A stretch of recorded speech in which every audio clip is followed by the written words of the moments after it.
This movie treats getting surgeries as the way to quote become a woman. Lily Wachowski would be a fan. And I'm certain she has some big thoughts on the perfect intersection in between transness and Mexicanness. You would think that's just a trans Mexican person, but no, that's us. That's Doveweather. Exactly. Yeah. Tough weather. And thank goodness that they made a movie just for us. Yeah, the trans fam understander has logged in. Me, AP. I guess that makes me the Mexican understander. God damn it. Marcy, Yeah. But we're here talking about Emilia Perez. the third honorary co-host. Yeah. If we like digivolved to the point of merging together, we would be Emilia Perez. I guess so, yeah. Like in Digimon, when Agumon and Gabumon, they like warp Digivolve, and like the Digimon fans are gonna kill me for this one because I am the Digifreak. I've been saying this, the way you wiggle your fingers. But essentially, when they do like the Goten and Trunks fusion into I think it's Omnimon in the Digimon movie. That's us turning into Emilia Perez. But no, in reality, like our Digi-evolution would not be written by a cis French man. It wouldn't be. It would be directed though. Yeah, it would be directed. Because we are going to talk about Emilia Perez by... I'm just going to go ahead and say Jacques. Look, we're not going to pronounce French correctly on this show. You can ask for a lot of things, but you can't ask for that. Yeah, you can ask for Marcy's phone number if you're Lily Wachowski. You cannot ask for good pronunciation in French. Yeah. But yeah, Jacques Audiard is the director of this movie. This movie came out this year. You can see it in some theaters, but both of us watched it on Netflix. True. I mean, Netflix Plus. And Emilia Perez is kind of the final, maybe the final movie in a big tent of trans movies in 2024. I mean, I'm not counting out Lily Wachowski dropping something on like December 31st, like The Matrix Unclipped. Uh-huh. So what is Emilia Perez about? So it stars Zoe Saldana, and she plays this lawyer who is defending a scumbag in Mexico. And then suddenly she gets kidnapped by someone, this big cartel figure, and is told that, hey, you have to agree to do this thing right now before you even know about it. You could get a lot of money. She's like, yeah. And then she finds out that this person wants to, in this person's own words, become a woman. And Zoe Saldana is going to be the person who, does research on the surgery and makes sure everything happens. And this character is named Emilia Perez, this trans character played by Carla Sofia Gascon. And you also find out that her wife is played by Selena Gomez. Her name is Jessie. Yes. And Zoe Saldana's character is Rita Mora Castro.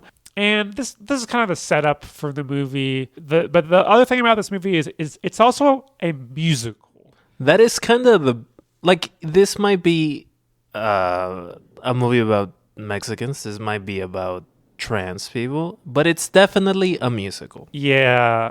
And the songs are pretty bad. Like, I haven't seen Wicked yet, but I can guarantee that like no one is gonna want to listen to the songs in this movie the way that people are listening to the songs in Wicked. I mean, I've never heard a song from Wicked, and I will not be watching it. I'm putting that stick You've down. You've never heard Defying Gravity? I only do. Oh, you're lucky. You haven't been to like a karaoke night where someone just starts belting that out.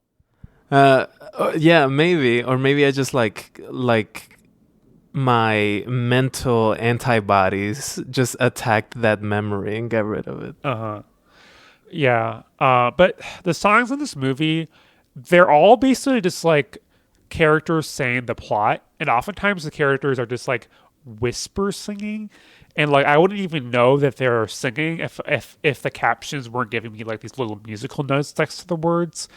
And it's just like a symptom of like how truly terrible this movie is. It's like when I first watched it, I was like, "This is real. This is hitting real Les Mis Anne Hathaway as." But really, what it is I learned eventually that it's more of an opera style where like you're singing it, but also just kind of saying it, speaking it. In totality, though, it becomes the opposite of an earworm, Yeah. an eyeworm.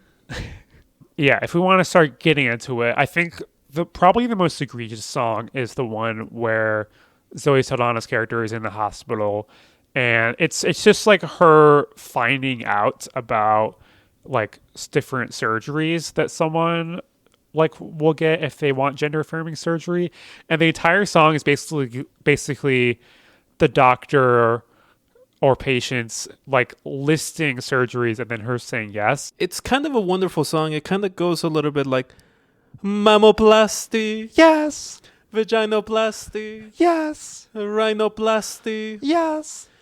laryngoplasty. What is that? Your larynx gets a snip, and I don't know, something happens. Yes, yes, yes, yes.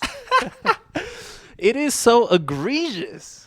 Yeah. Okay. So first of all, this movie treats getting surgeries as the way to quote become a woman. Like it's just so antiquated, the language that's used in this film, and basically like Zoe Saldana, our protagonist, even she is calling this trans person a male pronoun, and you know, and it just really feels like the trans like politics of this film are like set in the 90s or something. You would think something made in the 2020s, like there would be at least some updated like surgeries thrown out there, like female feminization surgery.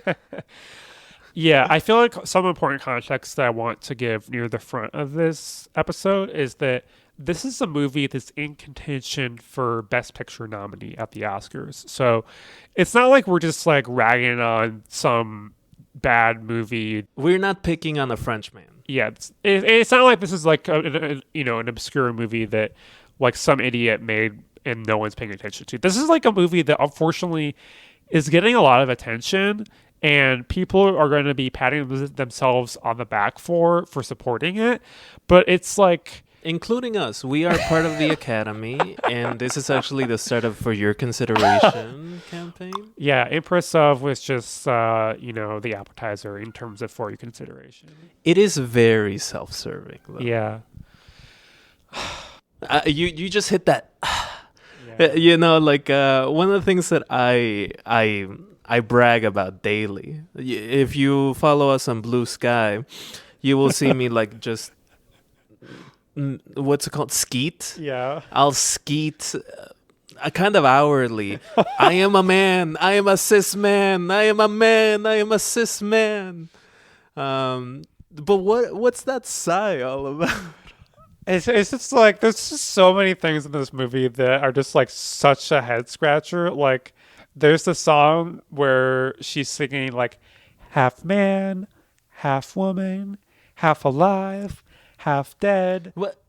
Trans people are half dead, right? Yeah, we're all undead like creatures that are gonna like, Wait, so like trans people are a little vampiric? yeah. Half alive, half dead? Like I don't know why this movie exists. Like it's just like I just feel like it's using this trans character to gain attention and then using that to try to like gain prestige, but like for what purpose? Why? You know, I think Jacques probably can't answer that. He might be, you know, he might be saying that like it's contemporaneous like issues and it's important to like talk about and blah blah blah. I don't know. At least that's what I read here and there in his interviews. But I do struggle to see what this movie is about and for, and I also struggle to see what I should take away from it. This movie is like 2 hours long. It's about an hour and a half too long. And because it is a musical, like it does get tiresome. The first scene with the doctors in Bangkok is silly. Like it's a silly like scene. Yeah. But there's a follow up to that where Zoe Saldana is talking to the doctor that might be the one. And this doctor just so happens to be the one because he's a transphobe. And you know, if you want a good transition done, send in a transphobe. Not just a transphobe in Tel Aviv. And so like, but like, yeah, who is this for? What, like, as far as I understand, as the trans femme understander, like one doctor doesn't do the whole shebang. But this guy does? Like, this one dude does. And, like, Zoe Saldana has to, like, sing to him to change his mind. And he's, like, singing about, like, how, oh, she should change her ID instead. Like, yeah, like, that scene just plays as utter nonsense. And in our notes, you drew this, like, little graph that I really enjoyed. What's that about? It's, so in it, part of the lyrics here, because this song doesn't just show you and doesn't just tell you, but it sings it to you, the motivations and thoughts of each person. In Zoe Saldana, after hearing some fucked up shit by this guy, responds with saying, changing the body changes society. Changing society changes the soul. Changing the soul changes society. Changing society changes it all. Whoa. And if you go to our Instagram, Doveweather, at Doveweather, you can see this little diagram that I did, which really just sees that if you change the body, you can effectively change everything, which is an interesting belief. I believe that actually Jacques doesn't, in one of the interviews, says he doesn't believe. So this character just says it as the motivation to get this doctor to agree to start doing the biz. Yeah, I will say I have no idea what this, like, watching this movie did not tell me what this director believes. Like, so that doesn't really surprise me, but like, you know, it's like this movie it's still presenting this idea that like, oh, you have to get surgery to like be a trans woman, which is just like obviously not true. You there are and this kind of goes back to what we read in Las Malas, which we did an episode about, where the author of Las Malas like wrote in the foreword about like, you know, us travestis, like, we don't recognize like the terminology that is used like in the global north, this idea that like you need to have surgeries in order to be a travesti, that you need to have this or that. And then this movie is basically taking that idea and making it like the dumbest possible, and then trying to present it as like progressive. Yeah, it is so. It feels regressive. Uh-huh. I can't speak for trans people, right? But I will. I'll speak for some of them. And the thing is, like, in honesty, being trans isn't about what surgeries you've had. And acceptance isn't about that either. But Jacques, who is like a 70-year-old man, who he acknowledges in his like interviews that he's an old fart, an old white man. He just doesn't really doesn't have the lived experience to like talk about this. In in this movie, it's just shown that yeah, there's this real sense that you have to go through X, Y, and Z to be the version of acceptable transness that he carries around. Yeah, like basically Emilia Perez goes through 2 years of HRT, like, and like everyone is still using male pronouns, and I'm not saying that it is possible for like trans people to like not feel like they can call themselves female until they've done X, Y, or Z, but kind of the way the movie kind of presents that as like the only way, and yeah, like I think that like other trans critics have done a really good job of like taking this movie to task, and it's always funny to see like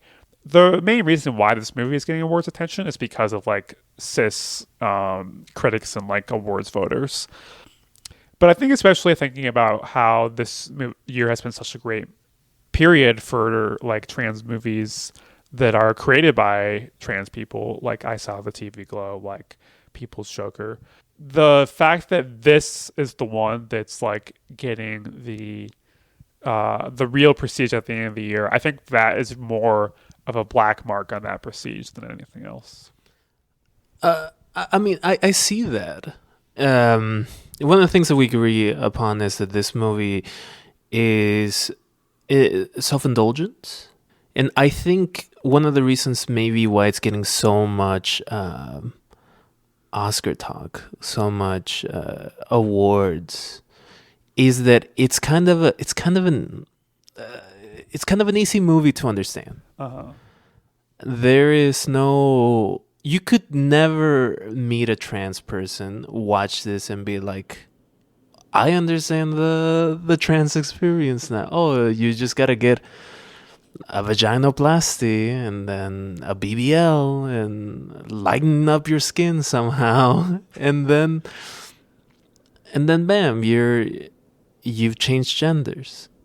But it's because someone doesn't, if someone sees a physical change like, I don't know, like top surgery, like that is so much easier to understand because there's a physical material change than just the harder idea that gender is a construct that is malleable throughout time and societies, and requires a more delicate touch than just you're born with this organ or you're born with that organ.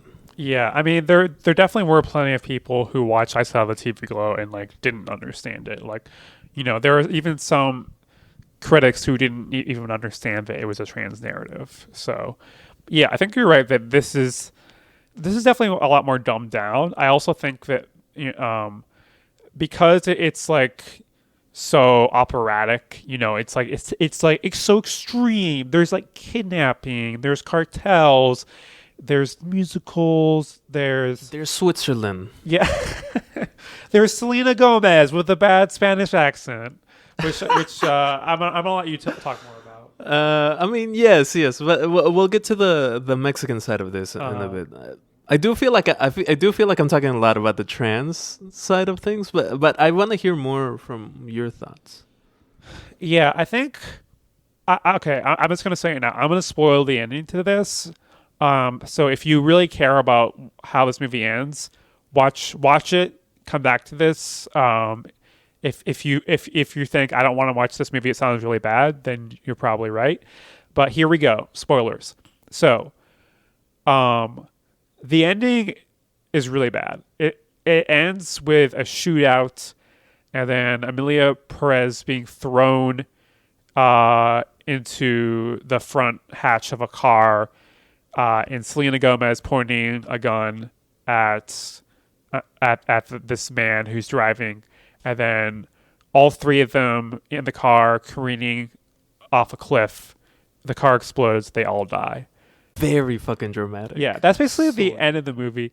And the goal this movie had to kill the trans character, like, you have to know that there's this trope of like killing gay and especially trans characters, and yet this I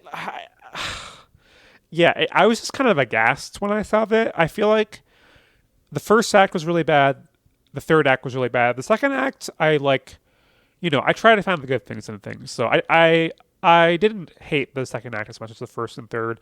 You texted me something. Yeah. You were like, "Oh, the second act when the trans character starts an NGO because she thinks she could save the world."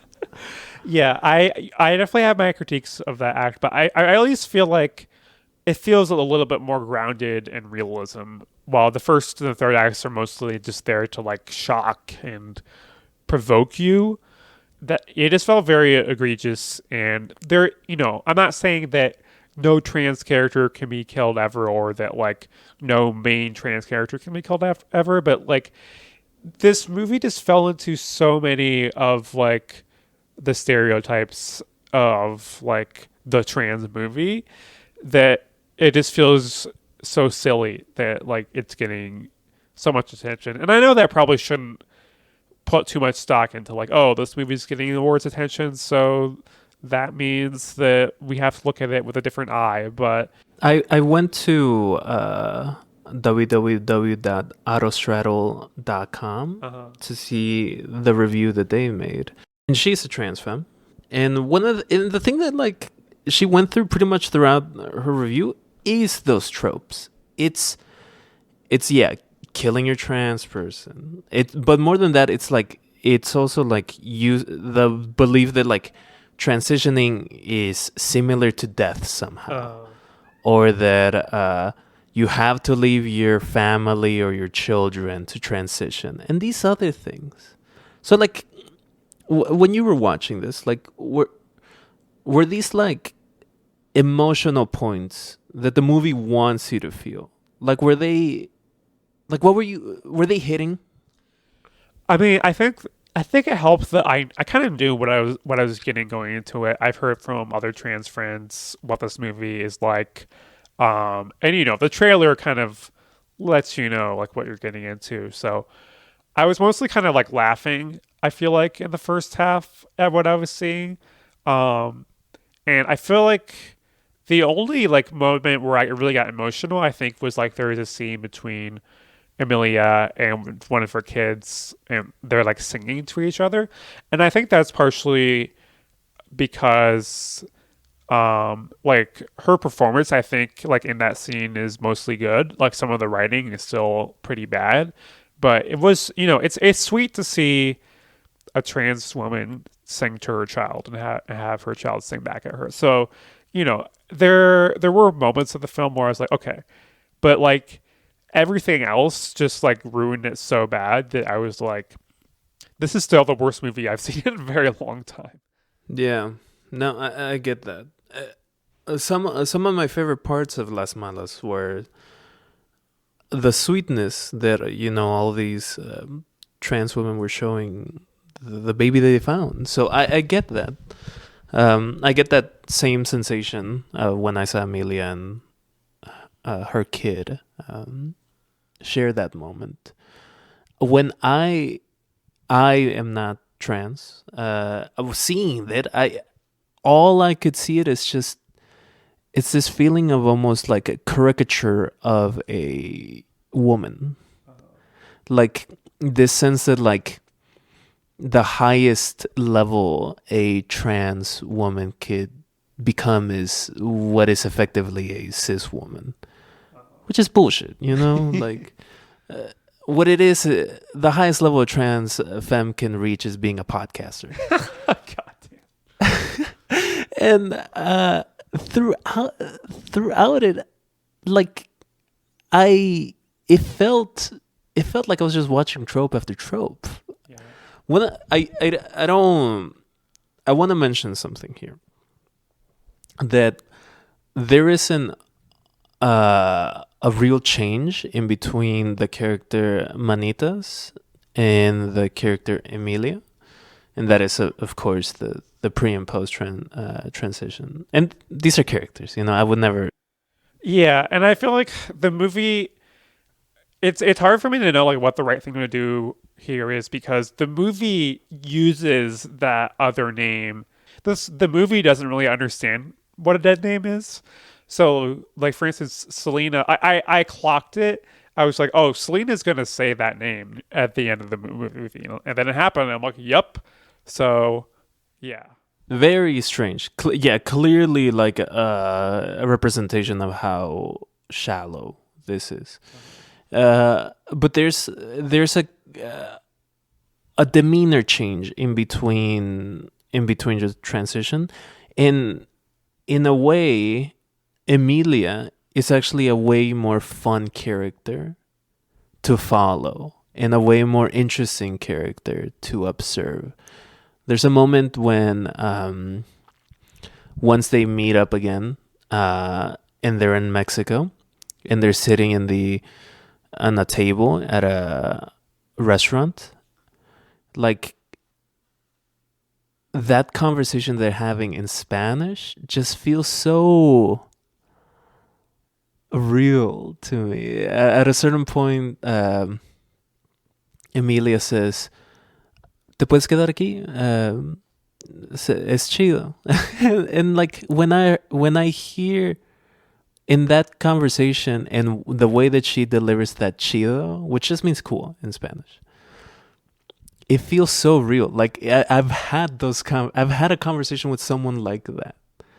But I think that is the actor uh, definitely. bringing that out, not the writing. Yeah, like really the only good parts of this movie are because of her. And in that sense, like there is a possibility that like she'll win an Oscar for this role, and that'll be like the only award where I'll be like, okay, like I can see why she won that. But yeah, like the character herself is just like I keep not finishing my sentence because then I just get exasperated with this movie. But yeah, I feel like one thing that we've talked about is the the movie kind of treats her character differently than like other women. Like it definitely sexualizes Selena Gomez's character more than it sexualizes her. Like all we get from her is like we kind of get like some side boob after she when we're seeing her like years after her surgeries, and that's kind of just used to show you, oh, she has like changes in her body. There's also a moment when her love interest, Epefina or something like that, Emilia's in her kitchen of this love interest, and she's just like open robed and showing some skin, but not anything nude, no nudity. Yeah, and I think this actually reminds me of kind of the other end of the spectrum, which in Penny Dreadful, there's a trans character who you did see nudity from, and then of course that trans character almost immediately died. So there definitely is examples of like trans characters, their bodies like being used to titillate in a way that just feels like that's all they're there for.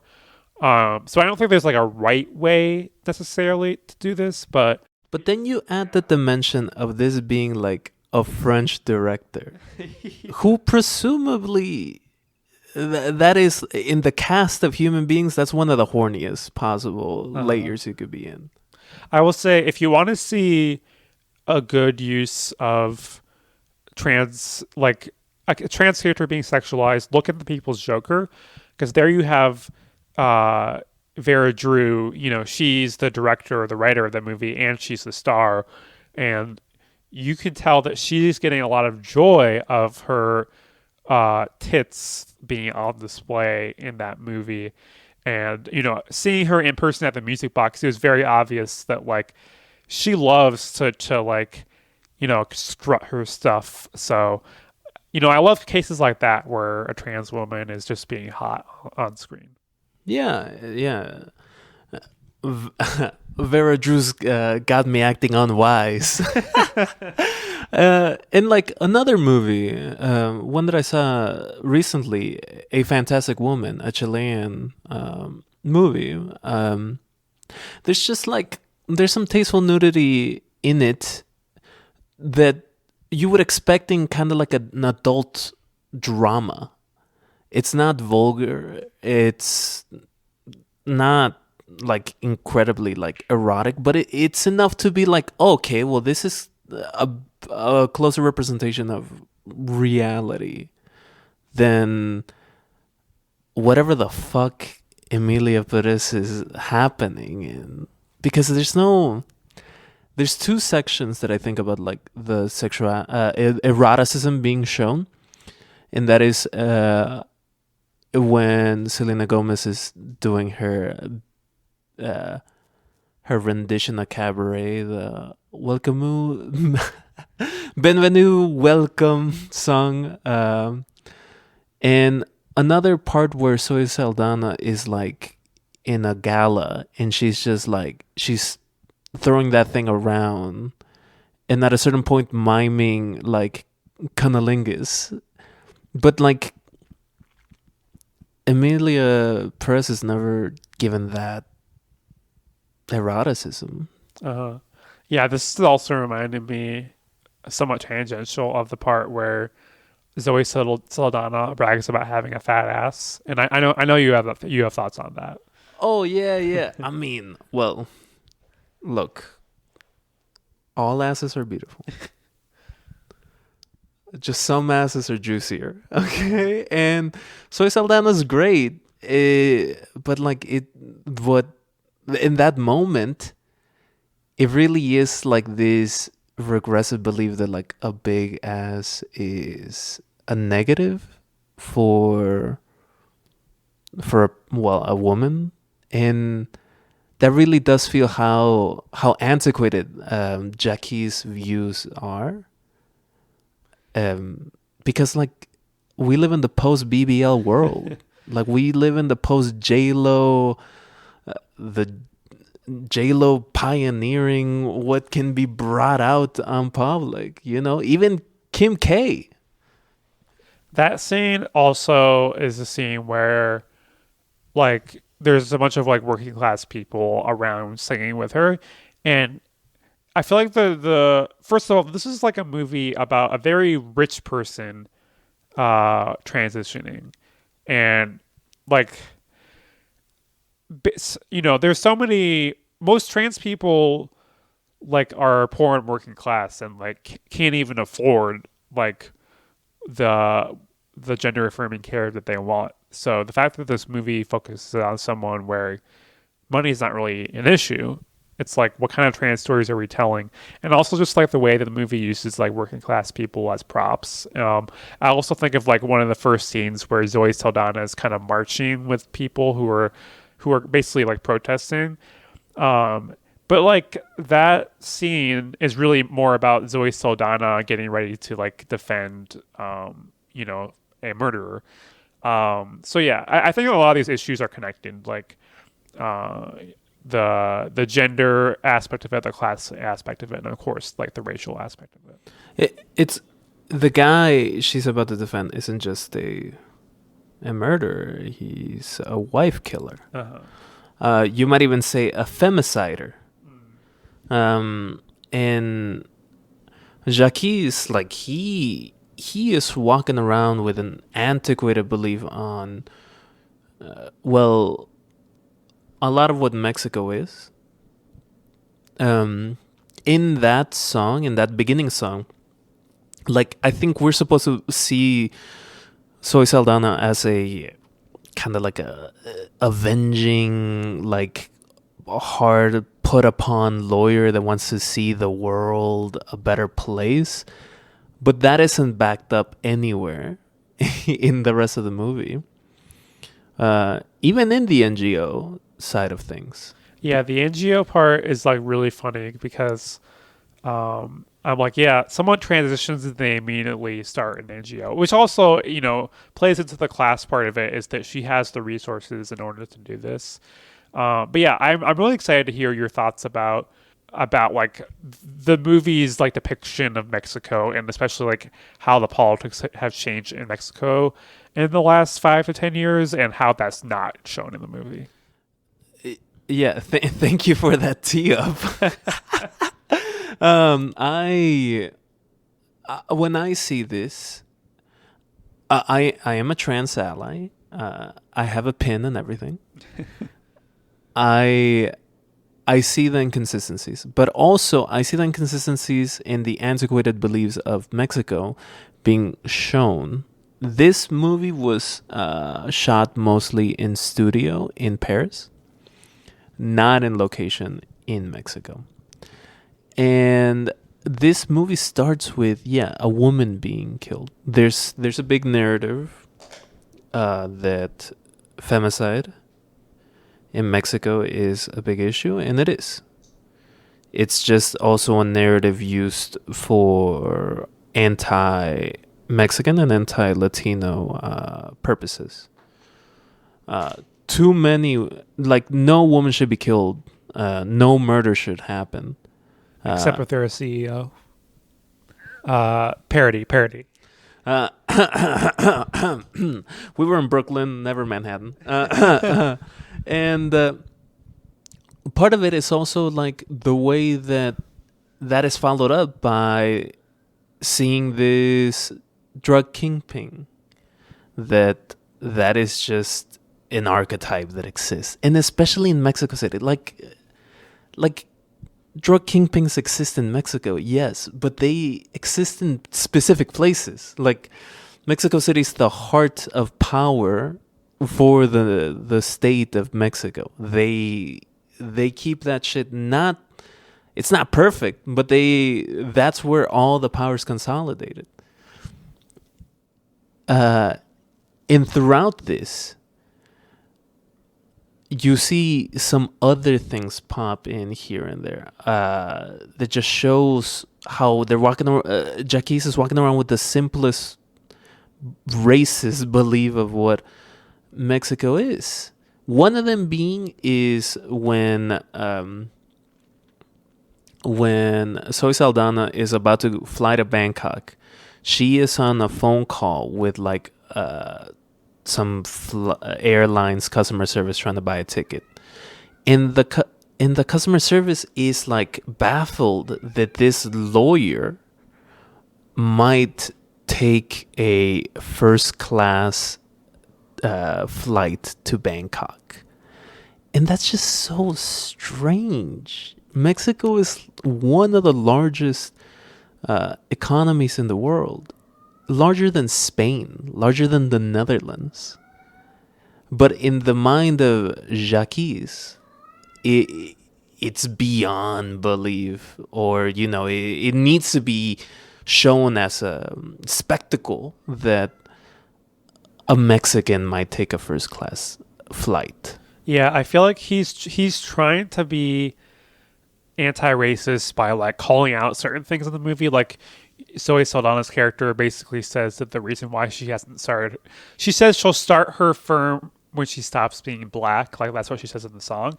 So like you could tell that like Jacques, as you call him, is trying to like put some of these ideas in the movie, but it kind of ends up horseshoe theorying a little bit when he's like, well, this is like what Mexico is. This is how people see Mexico. When in reality, it's like, do we really need this French guy to tell us about this? Yeah. No. I mean, no. No. I mean, I don't need a French perspective in Mexico and Mexico's issues. Because I think that there is this liberal mindset happening here where the belief that propping up these issues on the big screen in a musical, where he actually does call out Cabaret, which does it much better than he's just kind of like dropping more into the larger narrative of the United States, or maybe even the Western world, should be against the Latino side of things. And I fucking hate that. I hate it. Especially in a time where mass deportations are kind of on the menu. Yeah.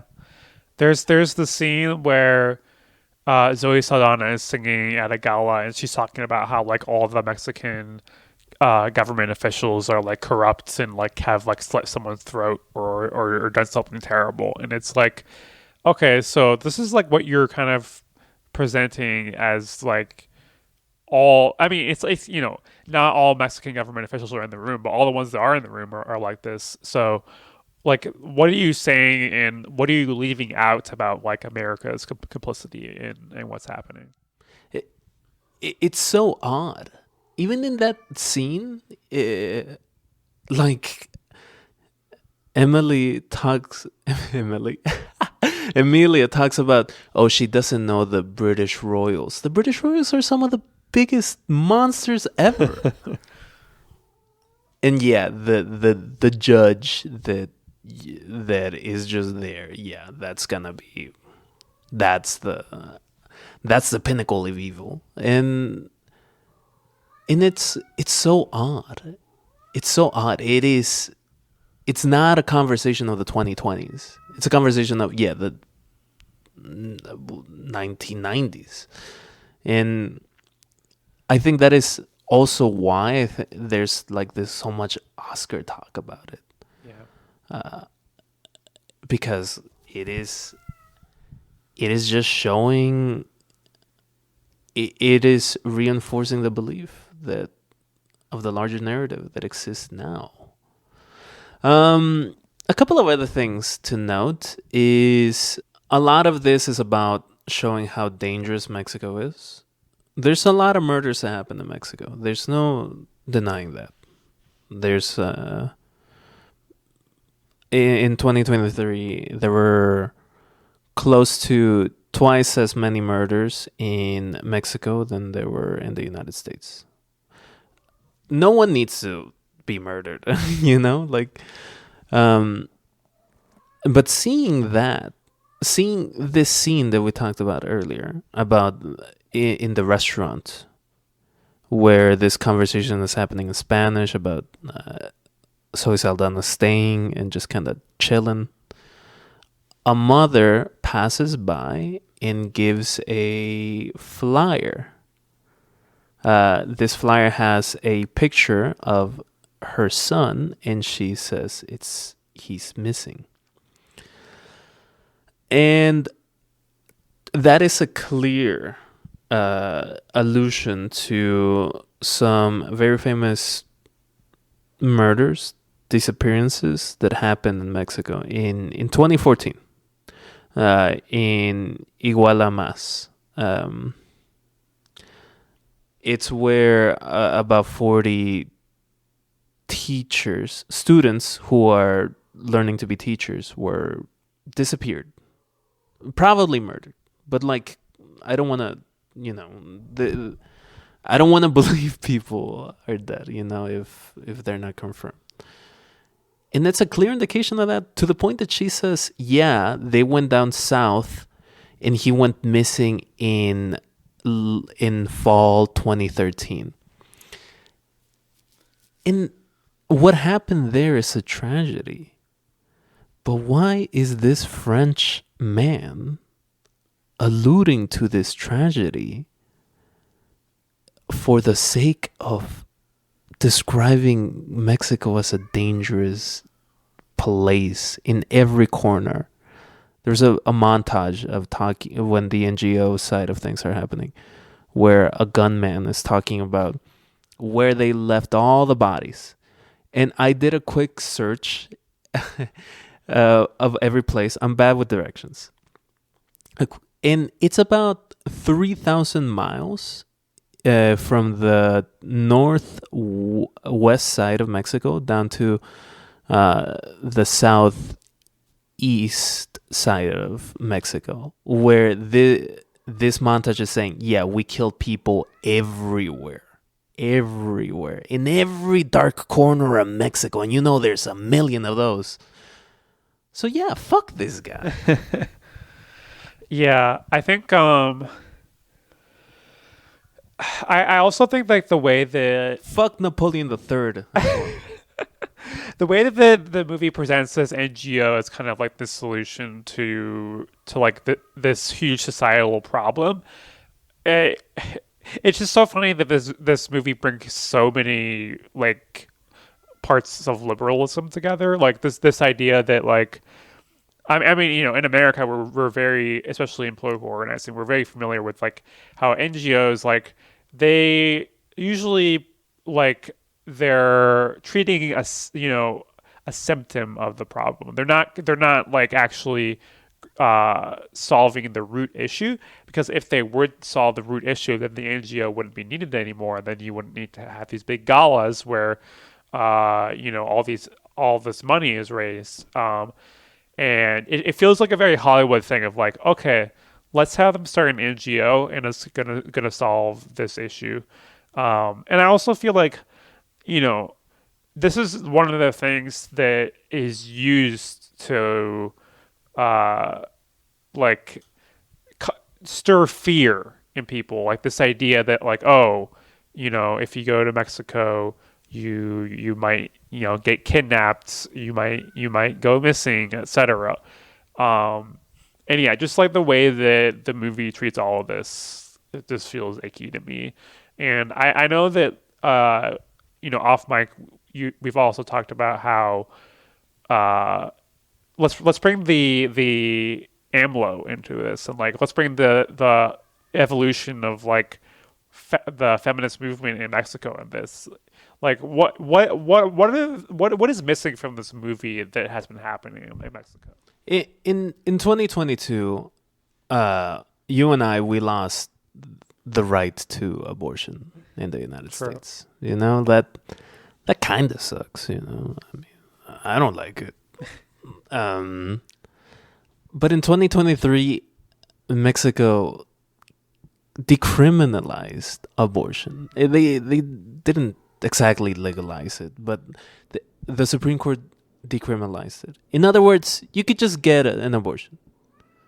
It might not be the most legally protected thing, but fuck, it's more than what you and I got right here in Chicago. In Lily Wachowski's very own Chicago.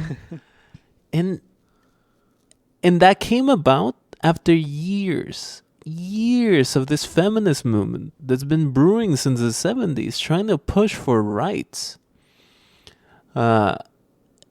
It came about.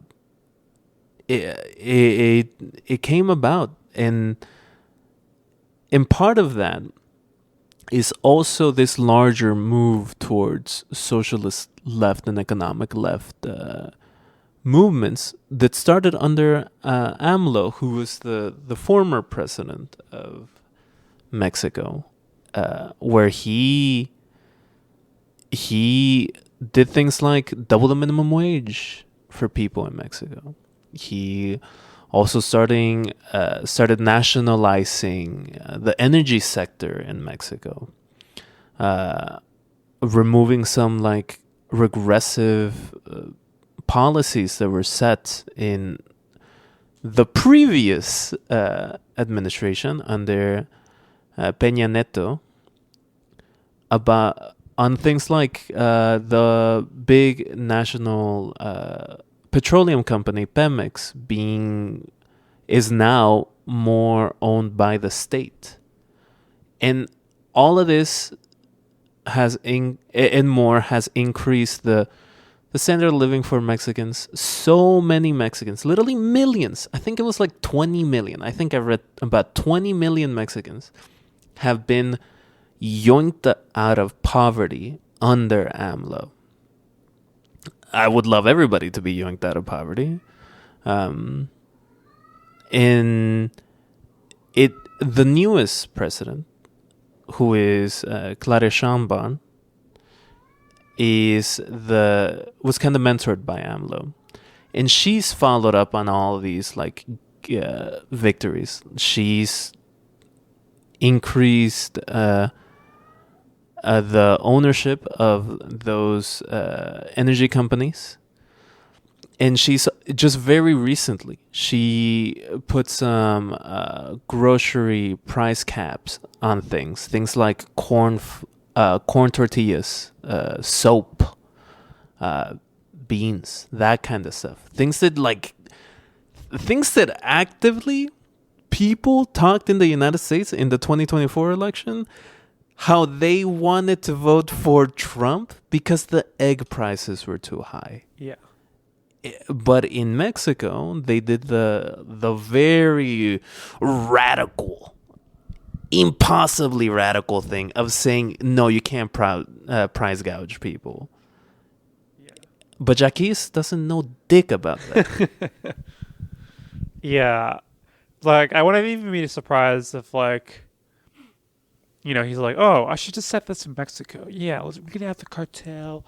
And then, like, you know, I doubt he really did much research into, like, what's actually happening in Mexico beyond, like, the headlines. And, yeah, like, I would, like, I love that you brought this perspective because I feel like a lot of the critiques of this movie have, like, focused on, like, how it's, like, failed in its trans narratives. But the thing is, like, this movie is failing in so many areas. And, yeah, what a mare. Yeah. Like, as a movie, it's whatever. I don't know. I kind of watched it twice, but like, I just don't give a shit about it. You know? I think that the fact that this movie, you know, it is a trans story. It is a story about Mexico, even if it's not a good one. I think it is interesting to, like, analyze how those intersect with what's happening in the U.S. currently, because I think that this movie is made for U.S. audiences in a lot of ways. I think the fact that you have two big celebrities, Zoe Saldana and Selena Gomez, in it, I feel like they did that knowing they wanted American people to watch this movie. And, you know, this is happening, like, regardless of whether Trump would have won, like, trans people are under attack, immigrants are under attack. That would have been true even if Kamala won. And, you know, the left and liberals, because I guess got to distinguish those, both have anxieties about, like, what is going to happen to trans people and to immigrants. And I feel like this movie, you know, it tries to be progressive and tries to, like, tell stories about people who you know, Americans may not usually see stories about. But it does both in it does for both parties in a way that really like flattens, like, what stories are told, and in the end ends up just, like, making things so much worse. And if I think about, like, what stories do I want to see right now in the face of mass deportations being threatened, in the face of gender affirming care potentially being outlawed for children, it's definitely not this movie.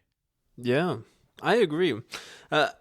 I from my research, it seems like this was produced mostly with European production companies. And I don't know if Jacques cared about the American gays so much to make a Spanish language movie directed at, like, you know, buffeting, you know, equality here. I say that because one of the things that, like, we don't really, like, sit down to talk about, like, you know, meat and potatoes as, like, political shit. Like, but one of the things that's happened over the last 10 years is conservatism has won. Like, I don't say that happily, but conservatism has won. I don't know how much you keep up with international news, but here you throw on, especially post-election, Pod Save America or CNN or Fox News, or you read Nate Silver's screeds on Blue Sky because they're auto posted there. And you hear the same thing that's been said for years now, which is woke. Woke, woke, woke. Woke this, woke that, woke this. And in France, there's very similar an issue there. Conservatism has won there too. The French people have lost rights. I think they very recently lost a national holiday, so a day off. And you know the French don't work. You know they love those vacations. And they also reduced the age of retirement a couple of years ago. And that's fucked up. But that's because conservatism has won there. And one of the ways that you could see that is the French use woke as a pejorative too. The same way that the American conservatism does. Except they call it wokism. Wokismo. Or something like that. The British do too. This can be seen everywhere. I'm fairly certain I've seen a speech by Putin where he has thrown the word at woke.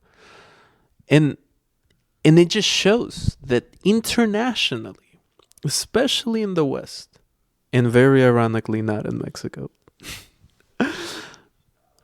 conservatism has won.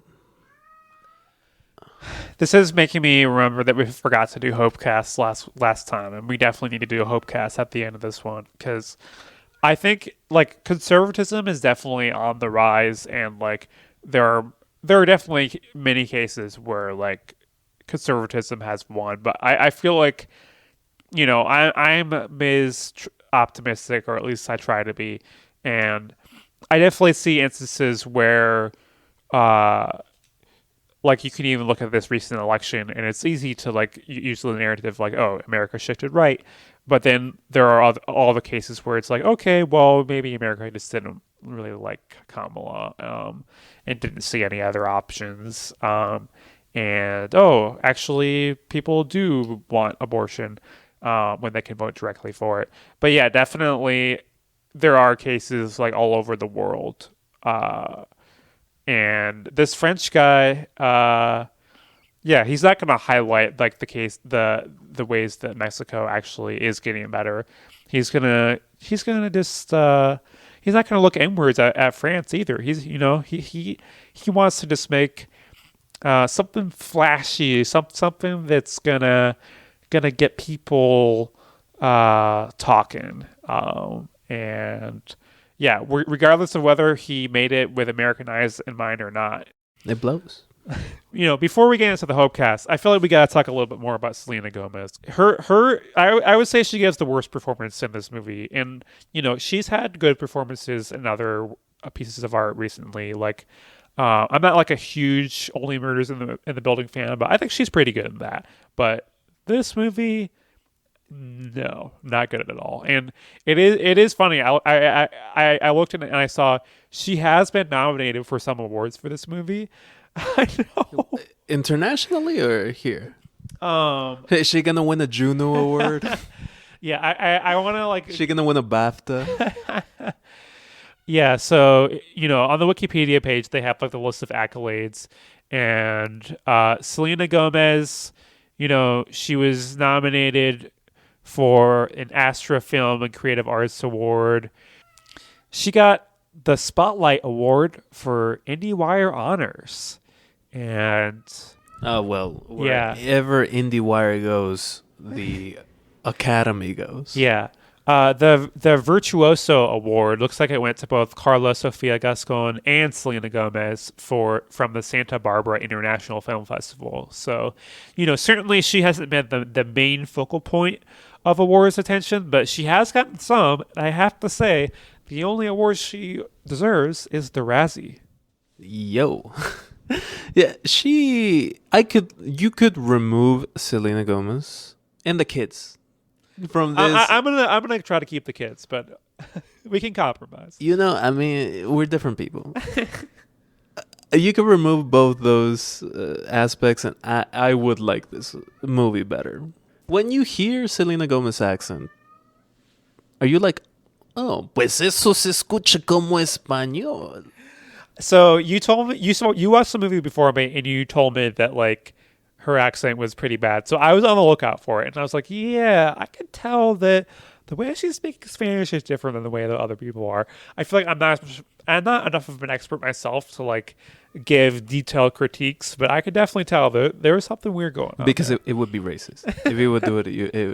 Yeah, I would be like, whoa, whoa, whoa, whoa, whoa. Selena Gomez is half Mexican, half Italian, if I remember correctly. But she's all American. Her accent is like, I've been told that I got a little bit of a no sabo accent. And maybe I do, but like her Spanish, I learned that she needed to like memorize her Spanish lines, which is like visible in the movie. I was gonna memorize some French lines for this, but then I realized no. No, I could barely pronounce Jacques. Her acting is just also.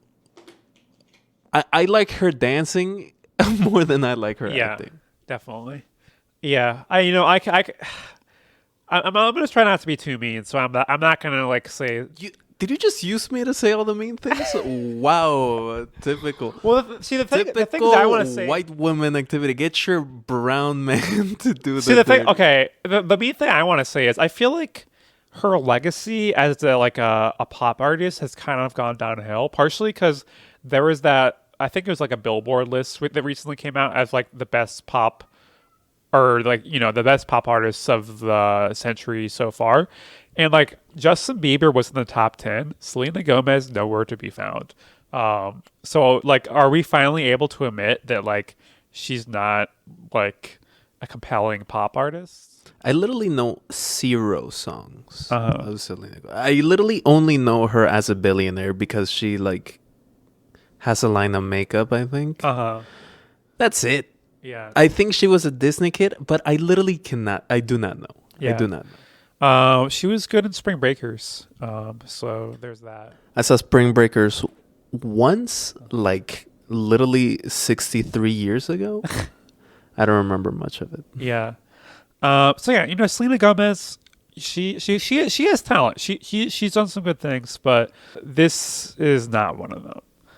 You know what? Let's end it on a good note. Let's end it on a hope cast. So we introduced this a couple episodes ago, and in this segment, we share something that is giving us hope.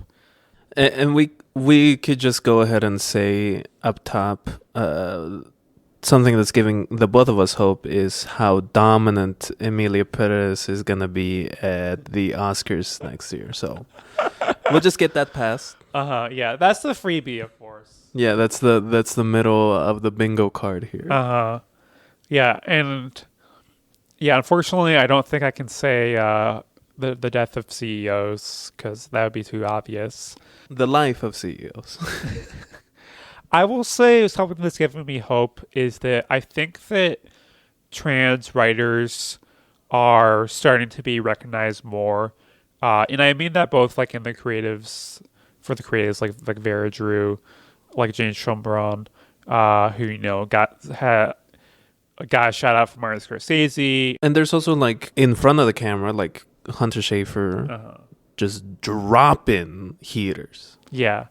And I also mean it in the sense of like critics. You have Willow Maclay and Kate and Mark Gardner, who released their book Corpses, Fools and Monsters, which everyone should get if they haven't. We have a friend of the show, Grace, is releasing a book next year, and more on that soon. And I think there's a lot to like hate about Emilia Perez, and like it makes me mad to think about that this is the trans story that is being told. But I think at the same time, like there is hope because more trans people are getting the opportunity and the recognition that they deserve. And while this is happening, while our rights are being stripped away, I have faith that in the end we are going to win. Trans people will win. And this movie is not going to be a landmark on the path there, but Purely off of Jacques, because Carla was great in it. yeah, I hope that Carla gets to be in a movie that I actually like. That would be great. Yeah, that's a good hope. I'll admit, not many things are giving me hope these days. I think we're entering a time where seemingly less and less barriers and obstacles are being placed on normal people expressing how much they hate the current way things are operating. And I do like that. Like, I think that's great. I think it just feels like something in the air, something unknowable to me. It just, when I scroll through TikTok or read at the reception of media, like it just feels like a lot of people are like this again. Oh, like Moana 2. Like everything I've seen about Moana 2 has just been people being like, this. Oh, this. Oh, this. Yeah. Including some of the news that I've heard about, like the comic book side of films. Like people are just like, who gives a shit? Yeah. And that's just the media and the and art side of things. All I know is that it feels like a lot of people are kind of done with the status quo and they're looking for something else. Yeah. I don't know why my hope is sounding like a 20-year plan, but like but my hope is that it just feels like a lot of people are like more open about, yeah, this fucking blows. Yeah. This fucking sucks. Definitely. I like that. Well, if you want more hope, Dove Weather is a great place to go. So thank you for listening. You can find us on Instagram and Blue Sky. That's right. And you can listen to us on YouTube, Spotify, Apple Podcast. Basically everything under the sun. All under the beautiful name Dove Weather. Yeah. And people should give us how many stars? 5 stars, a $5 tip, and a Christmas present. That'd be nice. Yeah. I thought about saying during your Hopecast, sounds like it's feeling a little bit like Christmas. And it's beginning to look a lot like Christmas. Yeah. Thank you so much for listening, everybody. Thanks. 2024 is almost over, and we are better for it. Absolutely. Bye. Bye.